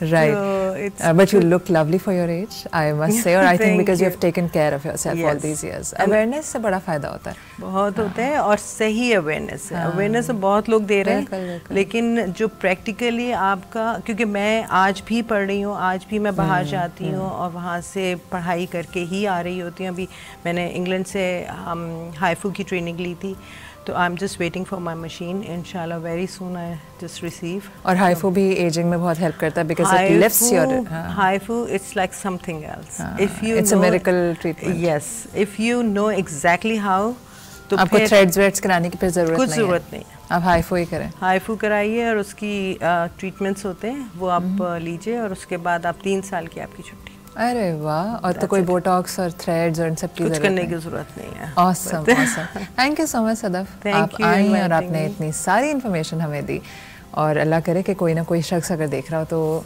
इससे वो कर ले, क्या अब भी अकल पकड़ ले, वरना तो एज को कोई रोक नहीं सकता। बिल्कुल सही। लेकिन अच्छा है ना, वी शुड एज ग्रेसफुली। बिल्कुल। तो अगर आप एजिंग आप क्यों, सारी दुनिया ही एज कर रही है, तो अगर आपको ऐसा लग रहा है कि यार मेरा चेहरे ड्राई हो रहा है, झुर्रियाँ आ रही हैं, या अब जो स्माइल ऐसे थी वो नीचे लटक रही है, तो कोई डरने की ज़रूरत नहीं है। आज इज़ योर डे। आप आज से अगर शुरू करेंगे अपने ऊपर काम करना, और ज़्यादा काम नहीं है। सदफ ने 2-3 चीज़ें बताई जो मेरे लिए टेक अवे था, कि एक तो आप एक इन्वेस्टमेंट कर लें थोड़ी सी विटामिन सी और हाइलुरोनिक उस पर सिरम पे, बाकी रेटिनॉल ले लीजिए, कमेटी शमेटी डालें, थोड़ा अपने लिए भी पैसे निकाल लीजिए, और sun block is a must. ये मैंने कोई 6-8 साल पहले, 8-9 साल पहले सीखा था कि sun block is a must, और that was quite helpful for me all these years.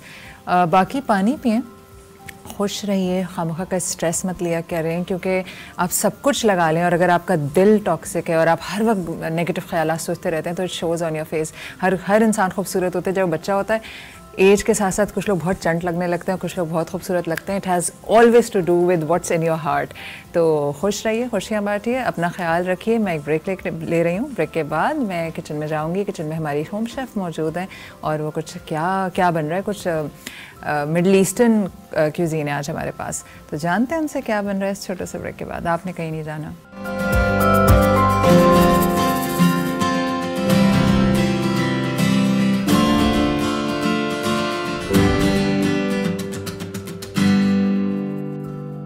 Welcome back after the break. मैं मौजूद हूँ किचन में, और मेरे साथ एक होम शेफ़ मौजूद है। सबसे पहले जानते हैं कि वो कौन है, क्या करती हैं, और आज हमारे लिए क्या बना रही हैं। अस्सलाम वालेकुम। वालेकुम अस्सलाम। कैसे हैं आप? मैं ठीक हूँ, आप सदफ कैसी हैं? जान। या राइट। सदफ, पहले तो मुझे अपने बारे में थोड़ा सा बताइए कि आप कब से खाना पका रही हैं, क्या करती हैं, और आज आप हमारे लिए कुछ अरबी डिश बना रही हैं। ऐसे है। मेरा नाम सदफ है, मैं कब से कुकिंग कर रही हूँ। जी, मेरा नाम सदफ जान है, और काफ़ी टाइम हो गया मुझे कुकिंग करते हुए। मैंने चैनल्स पे भी काफ़ी काम किया है और क्लासेस भी दी। राइट। फिर हम मिडल ईस्ट गए तो वहाँ पे मैंने कोर्सेज किए, अरबिक और टर्किश कुजीन के। और दूसरा मेरा पेज भी है, ऑनलाइन पेज है। वो किस नाम से? फूड वैली के नाम से। आप ऑर्डर्स पे बनाती हैं? जी हाँ, बिल्कुल ऐसे ही है। फूड वैली आपका फेसबुक इंस्टाग्राम दोनों पे? जी हाँ, दोनों। अच्छा, ये मुझे ये जो एक बैज दिख रहा है आपका, 2 झंडे हैं इसमें, ये किस हवाले से है? जी ये भी बता देती हूँ। ये जो रोटरी क्लब इंटरनेशनल है, ठीक है, उसकी मैं सेक्रेटरी हूँ अपनी क्लब की। कौन सा क्लब है आपका? इंट्रासिटी। सही। लाइक नेक्स्ट ईयर 2024 एंड 25 में प्रेसिडेंट इलेक्ट हूँ मैं। अरे वाह, जबरदस्त जबरदस्त। और ये जो दूसरा बैज है? दूसरा बैज है वो जापान कॉन्सुलेट हमारे घर आए थे। अच्छा। जी हाँ, और मैंने कुकिंग की थी उनके लिए, लाइक दावत थी मेरे घर उनकी, तो उन्होंने जब मेरी डिश चेक की तो उन्हें बहुत पसंद आई, लाइक उन्होंने फिर मुझे ये बैज लगाया। अरे वाह, तो ये जैसे हम पाक चीन दोस्ती कहते हैं, ये पाक जापानी दोस्ती का बैज। ओके, आज क्या बन रहा है हमारे लिए? आज जैसे कि मेरी स्पेशलिटी जो है वो अरबिक और टर्किश कुजीन है, तो लाइक मैंने आज 2 डिशेस अरबिक चूज़ की हैं। एक फलाफल है और दूसरा डिप है हमारे पास हुमस। और दोनों बहुत फेमस है। हुमस तो बहुत ही फेमस है पाकिस्तान में। फलाफल अगर आप अरब में रहे हों तो ये आपके घर के कबाब होता है। बिल्कुल। तो हम बिल्कुल टाइम नहीं वेस्ट करते और जल्दी से हम इंग्रेडिएंट्स की तरफ आते हैं। अभी हम जो फलाफल बनाएंगे वो कितने लोगों के लिए होंगे तकरीबन? लाइक मैंने 1 कप बॉयल भीगा हुआ चना। जी, भीगे हुए चने लिए। जी जी, ठीक है ना। तो लाइक अब आप इससे क्वांटिटी 6 फलाफल बन जाएंगे? 6 तो नहीं, ज़्यादा ही बनेंगे क्योंकि छोटे, मैं थोड़ा छोटा टिक्किया बनाऊंगी, तो लाइक देखते हैं कितने बनते हैं। ठीक है ना। आपने 1 कप चना लिया और हाँ, भीगे ओवरनाइट हमने सोक कर लिया। आपने उसमें वो डाला था सोडा? नो, नथिंग, वरना वो ज़्यादा। जी हाँ बिल्कुल, वो फिर उसके लाइक फिर मैश हो जाता है। बिल्कुल ऐसे ही है। बिल्कुल। और ये ज़रा धरधरा हो। जी हाँ बिल्कुल, ग्रेनी होना चाहिए ये। अच्छा, आपने 1 कप चना लिया, उसको ओवरनाइट इसको भिगो दिया मीठे पानी में जी, और उसके बाद आपने अब ये इस तरह से चना हमारे पास आ गया, छान लिया इससे ना, पानी ड्रेन वॉश कर लिया उसको, और वॉश करके आपने ग्राइंड किया और ग्राइंड होके वो इस तरह से हो गया। जी हाँ, ग्राइंड किया। लाइक ग्राइंड करने में हमने जो इंग्रेडिएंट्स डाले वो मैं बता रही हूँ। ये तो हमारे पास 1 कप सोक। हाँ, इसको यहीं रखेंगे क्योंकि कैमरा में नजर आ रहा है। इसमें अब हमने ग्राइंड करते हुए क्या एक मीडियम साइज की प्याज डाली हमने। ठीक है, ठीक है। और अगर ये लहसुन के क्लॉव्स हैं जो, अगर हम बड़े हैं तो 3 डालेंगे 1 कप में, 1 कप इसमें अनबॉइल्ड में। तो छोटे हैं तो 4-5। हाँ ऐसे। अच्छा, पिसा हुआ लहसुन हम फ्रिज में से निकाल के नहीं डाल सकते? नहीं, जो फ्रेश की बात है वो फ्रेश की बात है, खुशबू भी उसमें बेहतर होती है। जी हाँ बिल्कुल ऐसे ही है। बिल्कुल सही। ठीक है। तो 1 दरमियानी प्याज, 3 बड़े लहसुन के जवे। जी बिल्कुल ऐसे ही है। और ये हरा धनिया। जी ये भी डालेंगे, हरा धनिया डालेंगे, 2 टेबल स्पून के करीब है। ठीक है। और सॉल्ट डालेंगे टू टेस्ट, हाँ जैसा भी है। तो और ब्लैक पेपर है 1/2 टीस्पून जाएगी ये, और ये भुना कुटा जीरा है। सही है। ठीक है, ये जाएंगे 1 टीस्पून। सही है। ठीक है।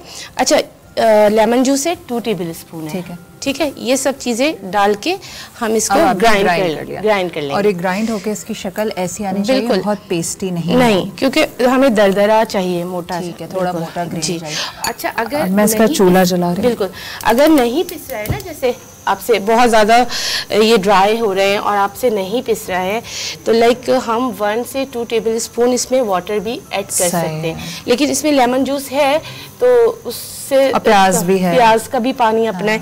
लेकिन अगर नहीं फिर भी हो रहा है तो हम 2 टेबल स्पून तक, बस 2 टेबल स्पून तक वाटर इसमें ऐड कर सकते हैं। और ये आप कबाब बना के डीप फ्राई करेंगे? तो अब आप कबाब बनाना शुरू कीजिए। अच्छा, दूसरा एक और बात बताने की मुझे, ये खाने का मीठा सोडा है। ठीक है। जब हम ये सब चीज़ें डाल के इसका पेस्ट बना लेंगे, इसको पीस लेंगे, तो उसके बाद जब हम बिल्कुल फ्राई करने जा रहे होंगे ना, तो जब तक ये नहीं डालेंगे जब तक आप फ्रिज में रख सकते हैं इसको।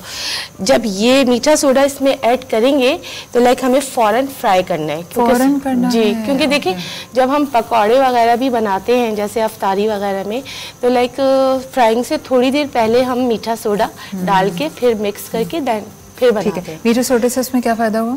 मीठे सोडे से ये फायदा होगा कि सॉफ्ट बनेंगे, ये सॉफ्ट होंगे। ठीक है। क्योंकि और आपने कितना मीठा सोडा डाला है इसमें? 2 पिंच डाला है, जरा सा मीठा बिल्कुल बिल्कुल बिल्कुल मामूली सा, क्योंकि वो फिर सोक कर लेगा ना। मीठा सोडा जो है, ऑयल जो है वो ज़्यादा, अगर ज़्यादा पड़ जाएगा तो सही है, सही ठीक है। अब मुझे बताइए कि इसमें मैंने तेल जला दिया, और मीडियम लो फ्लेम पे हम फ्राई करेंगे। ठीक है, अब आप बनाइए। ठीक है। आपको कुछ ऑयल या कोई प्लेट या कुछ चाहिए बना के रखने के लिए? जी हाँ, प्लीज़ आप प्लेटर दे दें मुझे। ये वाला प्लेटर हमने ऑलरेडी इस्तेमाल किया था, तो इसको यहाँ रखो। ठीक है। जैसे हम कबाब नहीं बनाते हैं, लाइक शामी कबाब या कटलेट, इस टाइप के। एक बल्कि यहाँ बना हुआ रखा है, मैं खा भी रही हूँ, बहुत अच्छा बना हुआ है। अच्छा, इतनी ईजी है ये। जी बिल्कुल। वेजिटेरियन जो लोग हैं उनके लिए कबाब के तौर पे it's a very good option. ये जो तेल है ये बिल्कुल गर्म होना चाहिए जिसको आप डालें? बस नॉर्मल हो, ज़्यादा तेज़, क्योंकि अगर हम बहुत तेज़ ऑयल गर्म करेंगे तो जैसे ही डालेंगे तो फिर फ़ौरन जलना शुरू हो जाएगा। जी, तो मीडियम टू लो हीट हो। सही है। लाइक और कम कर देती हूँ आज। अच्छा, ये फ्राइंग पैन में शैलो फ्राई नहीं होता? नहीं, शैलो डीप फ्राई ही होगा। बिल्कुल ऐसे ही। क्या आप इसमें डाल के दिखा दें हमें कि किस तरह हो रहा है? जी, मैं एक डाल देती हूँ। ओके, मेरे ख्याल दोनों डाल दें और ये नाजरीन के सामने हो जाएंगे। द मीन टाइम आप बाकी कबाब बना लीजिए, बस आपका ये प्लास्टिक ना से चला जाए ऑयल। हाँ, बिल्कुल। अब आप बाकी बनाए, मैं कर लेती हूँ ये। अभी इसको ज़रा शेप आ जाए। जी जी, शेप हो जाए तो फिर उसके बाद। अच्छा, ये बताइए कि आप जो हैं वो कितने अरसे रहीं मिडिल ईस्ट में? 2 इयर्स। और 2 इयर्स को आपने ज़ाया नहीं होने दिया? नहीं, मैं यहाँ पे भी अभी कहीं भी क्लासेस हो रही होती है ना, जैसे हाँ। कोई कुछ सिखा रहा है और मुझे इंटरेस्ट है, तो लाइक मैं अभी भी, मेरा शौक है कि बस जाके लेनी है मुझे क्लास। ज़बरदस्त ज़बरदस्त। इससे बड़ा फ़ायदा होता है क्योंकि आपको तरह तरह के फ़ायदा शायद ज़्यादा घर वालों को होता है, जिसको खाना पकाने का शौक है, उसके घर वाले बड़े लकी होते हैं। ऐसे ही है, तो अच्छी अच्छी चीज़ें बना बना के खिला रहा होता है। अच्छा, मैंने ना ये छोटे बनाए हैं, ठीक है। आप अपने लिहाज से इसको बड़ा साइज़ भी कर सकते हैं, ठीक है। ये मैंने छोटे साइज़ के बनाए हैं, लाइक आप शेप इसको अपने। अच्छा, अगर ये मैं डालूं और मेरे पास बिखरना शुरू हो जाए तो उसका कोई इलाज है?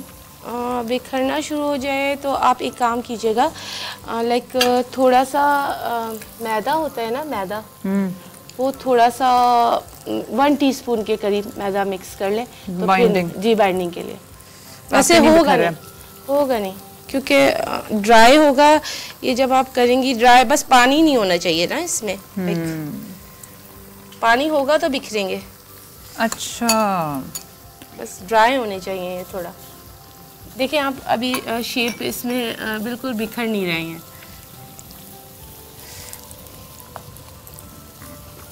अच्छा, ऐसा करते हैं, आप जब तक ये बनाएं और फ्राई करें, मेरे पास एक और गेस्ट मौजूद है, मैं उनसे बात कर लेती हूँ। ओके, डन है। ठीक है। ओके, मैं जब वापस आऊँगी तो आप हमें hummus बनाना सिखा रही हैं? बिल्कुल बिल्कुल ऐसा ही है, जब तक ये फ्राई होके मैं निकाल लूँगी। ठीक है, ठीक है। बहुत मज़ेदार बना हुआ है, ये मैं खा भी रही हूँ। It's very nice. सबसे अच्छी बात है कि अरबी खानों में ना मिर्च नहीं होती, तो बहुत it's very easy to eat. तो जनाब आली, हम एक छोटा सा ब्रेक ले रहे हैं। ब्रेक के बाद हमारे साथ जो मेहमान मौजूद है उनका नाम ही महावश है, वो आर्टिस्ट हैं और वो बहुत खूबसूरत चीज़ें बनाती हैं। मैं अभी आपको दिखाती हूँ, उनसे मिलवाती भी हूँ, और मिलते हैं इस छोटे से ब्रेक के बाद।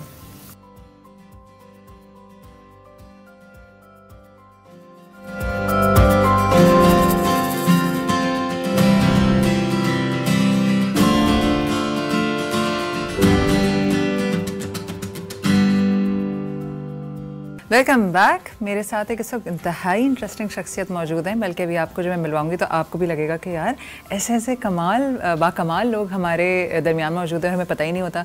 हम उन्हें एक आम सा इंसान समझ रहे होते हैं, लेकिन उनके अंदर पूरा ख़जाना छुपा हुआ होता है।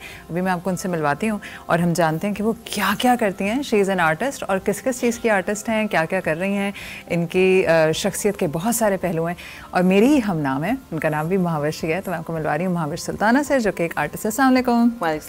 कैसी हैं महावश आप? मैं ठीक ठाक। अच्छा, बड़ा अजीब लगता है आपके नाम का कोई बैठो ना, आप अपना ही नाम लेके पूछें कैसी है महावश। अच्छा लगता है है ना, 2 महावश हैं। महावश।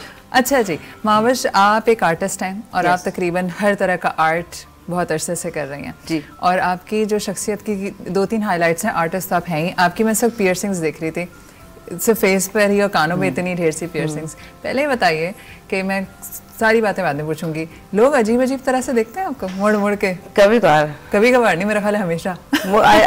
I've gotten used to it, so I don't notice much. Feel नहीं होता? हाँ, but teenagers love me. Of course. लेकिन जो आप ही के एज ग्रुप के ओल्डर लोग हैं वो थोड़े जरा ऐसे स्ट्रेंज लगते हैं ना, कोई भी चीज अलग सी हो। दूर रहते हैं थोड़ा, लेकिन once they get to know me, good. They get comfortable. लोग दूर हैं तो अच्छा है, नहीं? अच्छा माविश, मुझे ये बताओ कि पहले हम बात करते हैं टैटू आर्ट पे, बाद में हम आपकी बाकी सारे फॉर्म्स ऑफ आर्ट पे बात करेंगे। टैटू आर्ट पाकिस्तान में इतना इसकी एक्सेप्टेबिलिटी नहीं है अभी भी, ऑल्दो अब तो मेरे घर के काफ़ी सारे बच्चों ने करवा लिए हैं टैटूज़ और काफ़ी हमें अब दिखने लग गया है, बड़ा कॉमन है दोस्तों में, फैमिली में, हर जगह। एक ज़माना था कि कोई करवाता ही नहीं था टैटू। आपके टैटूज़, पहला टैटू कब बनवाया था? पहला टैटू मैंने बनवाया था when I was 30 years old. 30? I was myself not allowed to make tattoos. अच्छा, घर में अलाउ नहीं था? इतना कंफर्टेबल नहीं थे। तो was it a rebellion की वजह से किया था या ऐसे ही बस शौक था कि मैं कराऊंगी? I mean, I was a good kid, so my mother said no, तो मैंने करवाया नहीं। 30 तक रुकी रही? लेकिन in a way, yes, it is something like that कि मैंने कहा कि okay fine, if I still want a tattoo at the age of 30, I will get one. और फिर जब वो दिन आया और मैं 30 की हुई, I got my tattoo and it just, I never stopped after that. उसके बाद डांट पड़ी थी? डांट पड़ी थी जब मेरा टैटू इंक्रीज होने लगा। पहले टैटू पे सब चुप हो गए थे यार, पहले से यहाँ करवा दो कोई बात नहीं, लेकिन जब वो इंक्रीज होने लगा, वो मेरा दरख्त कहीं से कहीं पहुंच गया, फूल निकला, चुन्ना सा कुछ बनवाया था। It was like a tree, it was like this, it was like a tree and then it started increasing। वो ट्री बढ़ना शुरू हो गया। हाँ, तो ये क्या हो रहा है? मैं कहा ट्री बड़ा होता है। ट्री बड़ा हो रहा है। तो ये सारे शुरू में टैटूज बाहर से कराती थी? हाँ, शुरू में बाहर से ही होता था क्योंकि यहाँ पे कोई था नहीं ऐसा जो कर सके। अब आप खुद टैटू आर्टिस्ट हैं? यस। तो मज़ा आता है टैटू? किस तरह होता है? फॉर इंस्टेंस मैं आती हूँ आपके पास, मैं कहूँ मुझे टैटू बनवाना है, तो क्या प्रोसीजर है? यूजुअली हम लोग क्लाइंट्स के साथ कंसल्टेशन करते हैं, बात करते हैं, डिस्कस करते हैं what they want, what are they resonating with and what do they have. I mean we ask our clients के bring images, bring pictures, what they want, और उससे रिलेटेड हम लोग कुछ बना देते हैं। कुछ होता है जो उनके दिमाग में होता है और कुछ रिलेटेड इमेजेस होते हैं, तो वो हम अपने आईपैड पे लेके उसको कुछ कंपोजिशन करके कोई बना के दिखा देते हैं। सही है। और टैटू का क्या तरीका होता है कि वो फिर कलर आप फाइन नीडल से एनग्रेव करना शुरू करता है? टैटू डिपेंड करता है if the client wants colourful tattoo और black and grey tattoo. Usually हमारी स्किन क्योंकि डार्क है तो हम लोग यूजुअली कहते हैं कि चलें आप ब्लैक के साथ ज़्यादा स्टिक करें, but if the person is a bit fair we would say okay some fine we can do some colour work, कुछ कलर ऐड कर लेंगे। मुझे बताओ कि पाकिस्तान में is it safe to get a tattoo? क्योंकि आमतौर पे हमारे जहन में होता है बाहर जाएंगे ट्रिप पे तो एक टैटू बनवा कर आ जाएंगे, हमें ऐसा लगता है कि सेफ़र है। पाकिस्तान में इस वक्त टैटू का how many tattoo artists are here in Karachi? I mean, I think I know there are some out there, but I would always recommend Engrave Studio. जहाँ पे आप होती हैं? हाँ, जहाँ पे मैं होती हूँ, जहाँ पे और हैं, because loyalty with work. Yes, because we are very careful with our clients and hygiene जो हम लोग maintain करते हैं, हम लोग हर चीज़ देखते हैं कि बिल्कुल सब कुछ साफ़ सुथरा होना चाहिए। Needle is fresh and everything we show our client the fresh needles and the ink and सब कुछ क्लीन और सैनिटाइज करके हम लोग अपना टैटू सेशन स्टार्ट करते हैं क्लाइंट के लिए। सही, ताकि वो अच्छा बीमारियां फैल सकती हैं टैटू की? ऑफ कोर्स, अगर आप यूज्ड नीडल यूज़ करेंगे तो of course you can transmit anything. ठीक है। एक बार कोई टैटू बनवा लेता है, उसके बाद उसका क्या वो है आफ्टर प्रोसीजर, क्या ख्याल रखना चाहिए उसको अपना?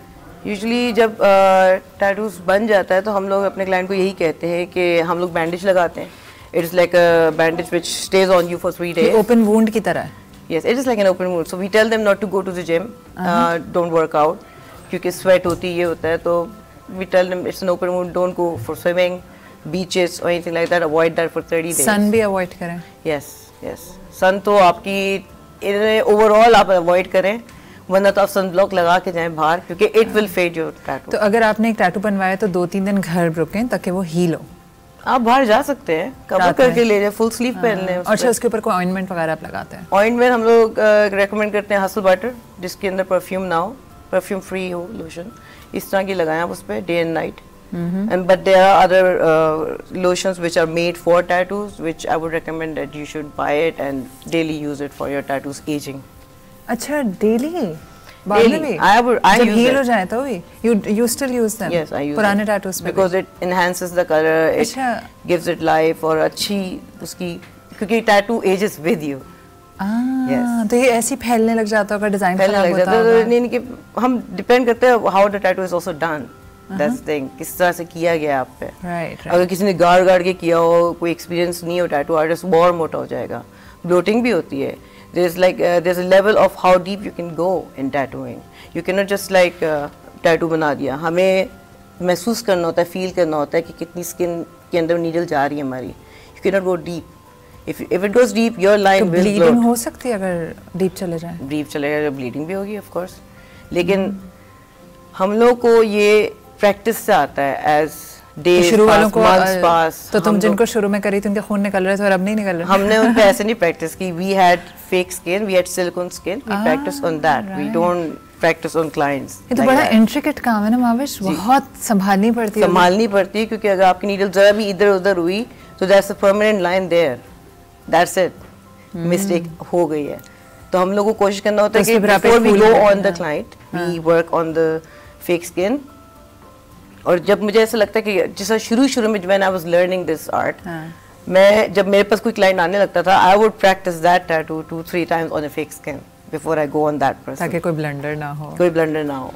अब I don't do that so much because now I have gotten better at it, much better at it. क्योंकि पाकिस्तान में टैटू की इतनी एक्सेप्टेंस नहीं है, तो इंग्रेव में आ रहे होते हैं क्लाइंट्स. इंग्रेव में बहुत लोग आते हैं. पहले शुरू में I mean if you go back many years ago, like 6-7 years पहले महीने में 1-2 क्लाइंट्स आएंगे. लेकिन फिर उसके बाद अब हम हफ्ते में हमारे पास 3 से 4 क्लाइंट्स आ जाते हैं. राइट. और हर आर्टिस्ट के पास उसके अपने क्लाइंट्स आ रहे होते हैं. तो वी 4 आर्टिस्ट. तो सही. Saturday is more busy. अच्छा. चलो good. Is it expensive? Depends on the artist, which artist you pick. Every artist has their own rate. I mean, we charge according to, like, for example, if you would come to me, I would say 22,000, 1 to 3 inches, any design. Oh my God, इतना महंगा? Yes, because you're paying for the equipment as well. Equipment is all imported. यहाँ पे बनता ही नहीं. अच्छा. Equipment cost हमारी ज़्यादा है.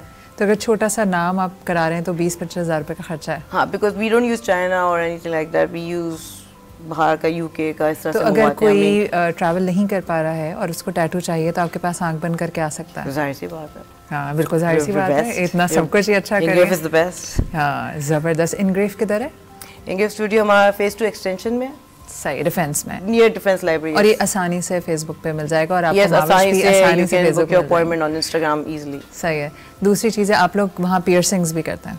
We do piercings as well. I do piercings. Safe or secure environment. Yes. Again, we use proper equipment for piercings as well. हम लोग direct jewelry नहीं घुसाते जो most jewelers करते हैं.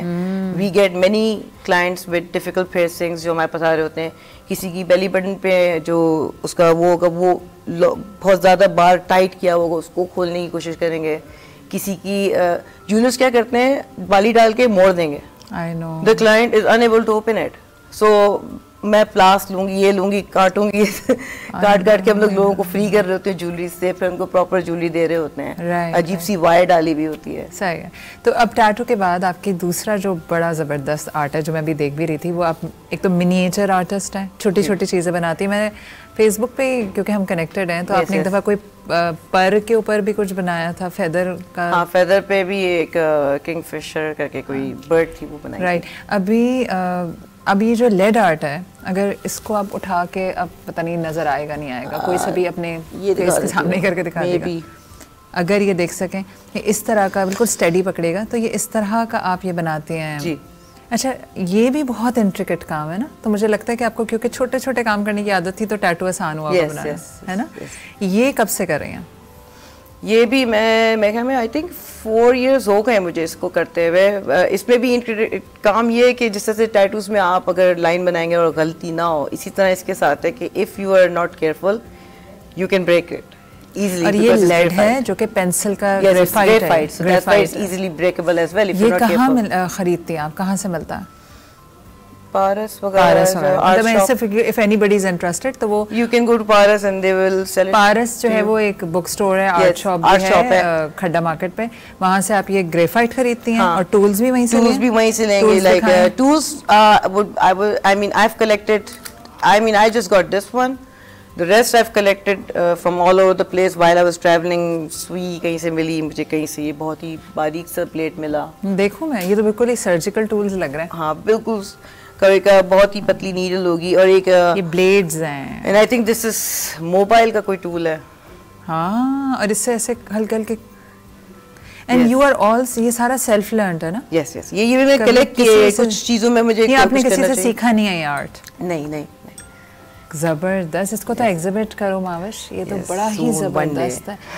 ये भी अगर उठा के थोड़ा सा आप अपने फेस के सामने करके दिखा सकें. ये भी ग्रेफाइट, बिल्कुल स्टडी रखना हाथ. ग्रेफाइट की ये वाला कैमरा वैसे आपका I think बुक शेल्फ है, and then there's a lady here made out of graphite. Wow. दिखाओ माविश. हाँ, this is so pretty. Can I?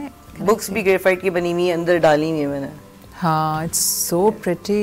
ये तुमने बना के अंदर डाली है? Yes, बनाई है, से मैंने डाली. अच्छा, मैं तो पूरे ग्रेफाइट में कार्व नहीं किया. But I had to like put a little bit of lady glue ताकि गिरे ना बाहर. है, lovely. ऐसे आई थिंक कैमरा में नहीं नजर आ रहा होगा, लेकिन आपने जो मुझे इमेजेस भेजे थे वो चल रहे होंगे स्क्रीन पे. ये किस तरह when you gift somebody? This is a gift for someone. So I made this for her. It's made on a crayon actually. एक क्रेयॉन को तुमने pastel? Yes. So it was difficult. बहुत आराम से मोल्ड हो रहा था, टूट रहा था, मेल्ट हो रहा था. ये यूनिकॉर्न है. Yes, I was able to make because she loves unicorn. So pretty. I made this for her birthday. She will get it soon. She will get it soon. और आज तुम टीवी पे दिखा रही हो. अच्छा, ये पता नहीं दिख रहा है, ये एक छोटा सा रॉकिंग हॉर्स है जिस पे बचपन में हम बैठते थे, लकड़ी का घोड़ा. Yes. ये हम सब खेल चुके हैं इससे बचपन में. इस पे से बचपन में गिरे भी हैं, खेला भी तो है. कुछ आप नोट करेंगे, कुछ सामान जो है मेरे बचपन से रिलेटेड है. अच्छा, ये दिखेगा तो नहीं है, छोटी सी एक प्लेटर है जिसके अंदर चिकन है. Yes, चिकन डिश है. अच्छा, ये बहुत इंट्रिकेट है. अगर आपको करीब से दिखे ना तो हर चीज़ नज़र आ रही है. पिक्चर्स जो देख रहे होंगे आप स्क्रीन पे तो उसमें भी नज़र आएगा. What is this Mavish? ये लंबा सा. This is a stick. I made a park on this stick. ये पार्क है? Yes, it's a अच्छा, safari इस park. तरह से है. Can I see it? Yes. गिराऊंगी नहीं, बेफिक्र रहो. This took the longest for me to make. इसमें अच्छा, ये सफारी है, पार्क है, ये 2 हाथी हैं, देन दरख्त हैं, ब्रिज है, कनू है. देखो अभी whatever I could find space to make it. तुम्हारा कैमरा थोड़ा सा स्टडी रखना. नहीं ऐसे नहीं, टेढ़ा रखो, सीधा रखो. हाँ बिल्कुल. लवली. तुम्हें एग्जीबिशन लगानी चाहिए. यहाँ कोई नहीं है इस तरह, पता है. It's wonderful. It's beautiful. I know people have told me this. I mean, they also say that I'm the first female pencil carving artist as well. They said. First female in Pakistan, na? I think so because mostly they're males. That's it. You should promote your work. It's beautiful. Yes. ये तो internationally भी तुम्हें. I don't even know if you can see this one. This is like a whole other village. You can even see there's a guy standing there. See. पहले देख लूँ, फिर मैं तुम्हारे हाथ में देखूँ. और नीचे जाएंगी तो 2 गायें भी हैं. Right. Nice. There's a bridge in there. Beautiful. सबसे नीचे 2 cows होंगे. अब ऐसी रखो, इसी तरह ऐसे पकड़ के. जबरदस्त. This is so pretty. So this was something I didn't plan. I started with the top.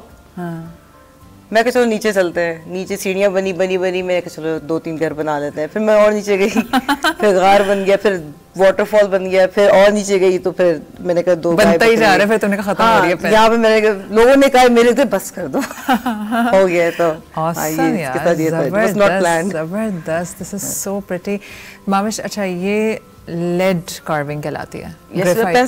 Pencil carving. और मैंने देखा है तुम्हारे पास, बल्कि तुमने जो कल मुझे पिक्चर्स भी भेजी थी कि तुम पेंसिल की भी नोक पे कार्विंग करके चीजें बनी हुई हैं. मैंने देखा चावल के दाने पे चीजें बनी हुई हैं. यस, वो वहाँ से मैंने शुरुआत की थी. I was making big stuff and then I went smaller. अच्छा, पहले आप आर्ट करती थी? पहले नॉर्मल आर्ट होता था. ठीक है. Then I went into like बहुत मैग्नीफाइड डायमंड बना दिया उसको गौर से, या तो बहुत ही छोटी चीज पे चले गए.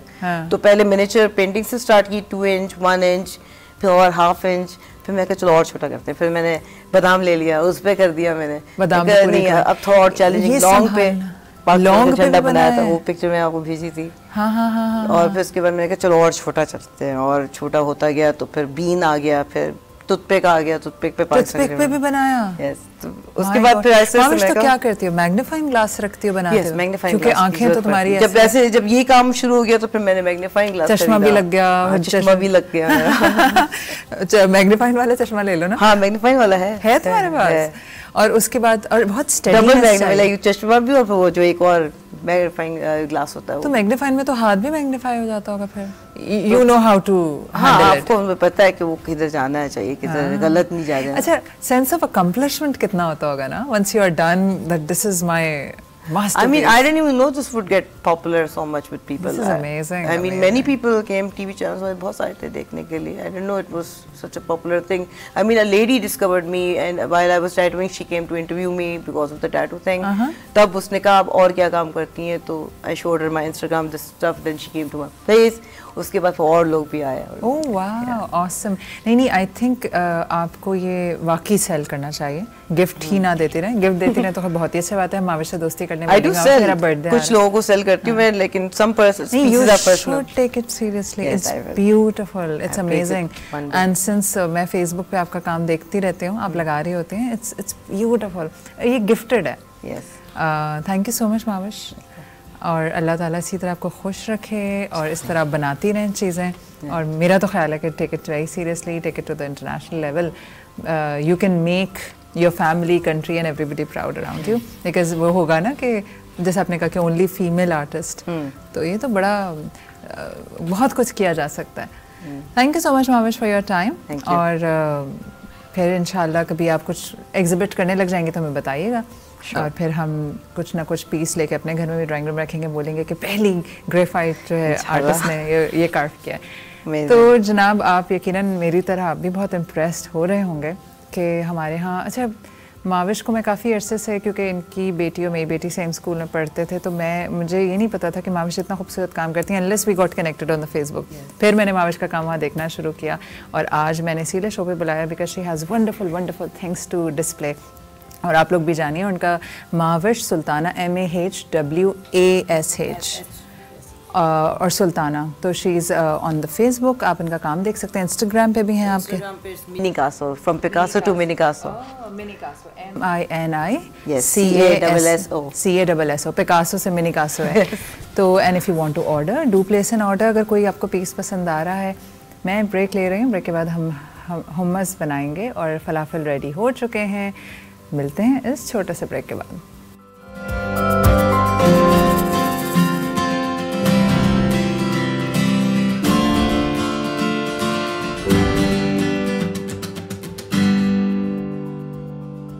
Welcome back. मैं मौजूद हूँ किचन में और इतनी अच्छी खुशबू आ रही है फलाफल की।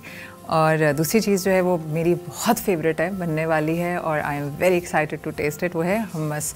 हुम्मस आजकल बहुत कॉमन हो चुका है सदफ, है ना? जी हाँ, कहीं पर भी जाएँ तो हुम्मस प्लेटर होता है, हुम्मस के साथ वेजिटेबल्स होती हैं विद पीटा ब्रेड। पहले यहाँ पे बहुत अनकॉमन सी चीज़ थी, कोई भी नहीं बनाता था। अभी मुझे लगता है कुछ 4-5 साल पहले ही हुआ है सब कुछ। असल में पहले टेस्ट डेवलप नहीं था, लाइक पता नहीं था लोगों को इतना, लेकिन अब तो काफ़ी लोगों में अवेयरनेस आ चुकी है और टेस्ट डेवलप हो, लाइक इजी हो गया। तो हुम्मस दिखने में लगता है कि पता नहीं क्या क्या इसके अंदर, बिल्कुल ऐसे ही है, लेकिन हम अभी बनाना सिखाएंगे। तो आज आप अपने घर वालों को सरप्राइज करें आने वाली किसी दावत में। रमज़ान आ रहा है, बिल्कुल ऐसे ही है। रमज़ान में हम इम्प्रेस कर सकते हैं अपने मेहमानों को। यूजुअली लोग ससुराल वालों को इम्प्रेस करते हैं, तो स्टार्टर के तौर पे आप यूज़ कर सकते हैं ये डिप के साथ। नहीं, वैसे भी अगर आप कुछ डिफरेंट रखना चाहें इफ्तार में, तो आप हुम्मस प्लेटर बना लें और साथ में फलाफल और दही फुल्कियाँ वगैरह। तो क्या क्या डलेगा, लेट्स स्टार्ट। अच्छा, ये आपने लिए हैं, ये भी 1 कप थे, मैंने रात को सोक कर दिए थे उबले चने। ये चना उबला हुआ है, इसमें आपने नमक नहीं डाला? नहीं डाला, बिल्कुल ठीक है, बिल्कुल सादा और बिल्कुल सॉफ्ट उबला हुआ है। बिल्कुल सॉफ्ट है। इसमें आपने वो डाला था सोडा? नहीं, बिल्कुल भी नहीं। ओवरनाइट सोक किए हुए थे, तो जब हमने बॉईल किए तो उसी में। अच्छा, मुझे एक बात बताइए कि अगर सोडा डला हुआ हो तो इसमें तो वैसे ही पेस्ट बन जाना है, तो कोई फर्क तो नहीं पड़ेगा? नहीं, फर्क पड़ेगा नहीं, लेकिन अपनी अपनी प्रायोरिटी होती है। सही, कुछ लोग पसंद करते हैं, कुछ लोग। 1 कप उबला हुआ चना लिया आपने, बिल्कुल नरम उबला हुआ? बिल्कुल बिल्कुल प्रॉपर नरम होना चाहिए। और क्या चीज़ें हैं? और अच्छा, जिस पानी में ये हम उबालेंगे ना चने, उसमें से 1 कप हमें पानी बचा के रखना है, और जब हम ड्रेन आउट करेंगे बॉयल चने को, तो वो जो पानी है वो हम फ्रिज में रख देंगे थोड़ी देर के लिए, ताकि चिल हो जाए। बर्फ नहीं, पानी चाहिए, बिल्कुल ठंडा, ठीक है। उसके बाद पहले ये आपका चनों का उबला हुआ पानी है? जी हाँ। अच्छा, 1 कप चना उबाल लिया, 1 कप पानी चने का उबला हुआ, 3/4 कप या 1 कप हमने बचा लिया, इसको उठा के हमने फ्रिज में रख दिया। बिल्कुल ठंडा है। ये क्या है? ये लेमन जूस है। आधा लेमन का? नहीं, 2 टेबलस्पून है तो 1 लेमन जाएगा। ठीक है, 2 टेबलस्पून लेमन जूस। और ये उसमें हमने भुना कुटा जीरा डाला था फ्लाफल में, ये सिर्फ जीरा पाउडर है। ओके, ये भुना हुआ नहीं है? भुना हुआ नहीं है। ओके, ये जीरा पाउडर है। ये हम कितना लेंगे? ये 1/2 टीस्पून जाएगा। ठीक है। और ये सॉल्ट है, अब वो अकॉर्डिंग टू टेस्ट है। और ये वही गार्लिक क्लोव्स है, लाइक 3 to 4। हाँ बिल्कुल, 3 से 4 लहसुन के जवे लेंगे हम इसमें। सही है। ये क्या है? लाल मिर्च? नहीं, लाल मिर्च नहीं है, ये पेपरिका है। लाइक हम इसको जब गार्निश करेंगे तो इससे मैं आपको गार्निश करके बताऊँ। ओके, पेपरिका सिर्फ गार्निशिंग के लिए है? जी ठीक है। अच्छा, और दूसरा ये वाइट तिल है। इसको हमने पहले, ये तो अभी ऐसे ही है ना, इसको हमने रोस्ट नहीं किया है, तो हम जब ताहिनी सॉस बनाएंगे उसमें ये सिर्फ 2 इंग्रेडिएंट्स जाएंगे। लाइक सफ़ेद तिल हम रोस्ट करेंगे लाइट ब्राउन करके, और ये ऑलिव ऑयल है। ये कितना है? जैतून का तेल। ये 1/2 कप है वाइट तेल, और 4 टेबलस्पून जैतून का तेल। और ये क्या है? ये ताहनी पेस्ट है। ये दोनों को बना के रखा हुआ है। ये आपने कैसे बनाया? आपने तिल लिए? तिल को पहले हमने मिक्सी के जार, मिक्सी जो होता है जिसमें ग्राइंड करके जब इसका पाउडर बन गया, तो लाइक फिर हमने ये ऑलिव ऑयल थोड़ा थोड़ा करके डाला और उससे पेस्ट बन गया। अच्छा, पहले आपने रोस्ट किए तिल, उनको गोल्डन ब्राउन किया? बिल्कुल ऐसे। फिर ठंडा किया, ठंडा हो गया, फिर आपने ग्राइंडर में आपने डाला, ग्राइंड किए इसको, और बिल्कुल उसका पाउडर बना। फिर आपने थोड़ा थोड़ा ऑलिव ऑयल डालना शुरू किया, तो वो पेस्ट बनता है, जैसे लाइक मेयोनेज बनना शुरू हुई। अब ये इस शक्ल में आ गया। बिल्कुल, अगर हमें कैमरे में नजर आ रहा है, ये एक पेस्ट है। बिल्कुल ऐसे। तो ये ऑलिव ऑयल और रोस्टेड सेसमी सीड्स का पेस्ट है। ठीक है। अब इन सब चीजों को हम मिलाएंगे और हमारा हमस तैयार है। वो ये सब चीजें जो हैं, ये हम चने में डाल के इसको। चने में आपने लहसुन डाला, लहसुन, नमक, जीरा पाउडर, लेमन जूस, और इसके साथ पानी। जी, इसके साथ हम इसको अच्छी तरह ब्लेंड बिल्कुल लाइक ये देखिए, इस तरह का पेस्ट होना चाहिए। बिल्कुल ऐसे, ये देखिए। अच्छा, जब ये ब्लेंड हो जाएगा अच्छी तरह, फिर इसमें तहीनी पेस्ट मिक्स करेंगे, और हमारा हमस तैयार हो गया। Okay, awesome. चलें, अब आप कर लीजिए, आपको जो करना है।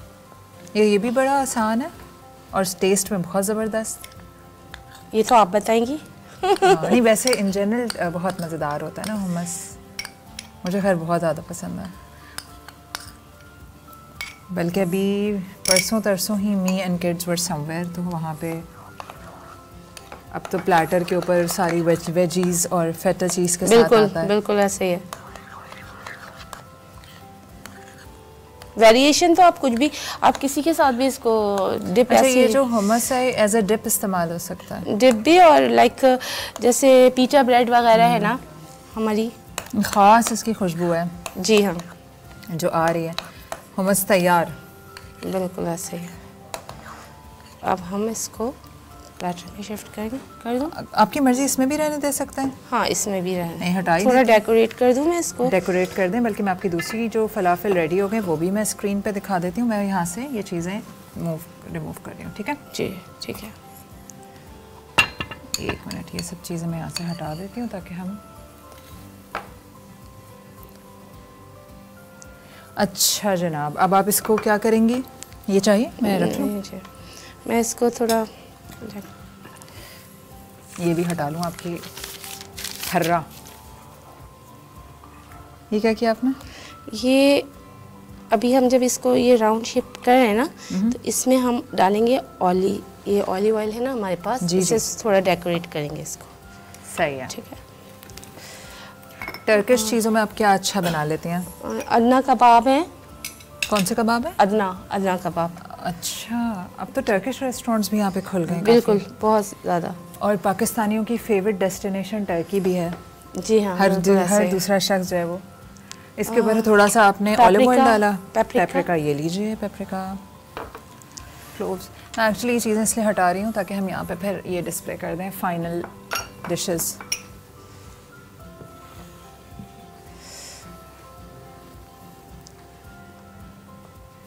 अच्छा, ये इस तरह से, ओके। क्या अगर हम इसको डाल दें इसके अंदर तो उसके टेस्ट में कोई फ़र्क पड़ेगा? बिल्कुल बिल्कुल। तो नहीं डालना है? नहीं, सिर्फ डेकोरेशन के लिए हम ये यूज़ करते हैं। लाइक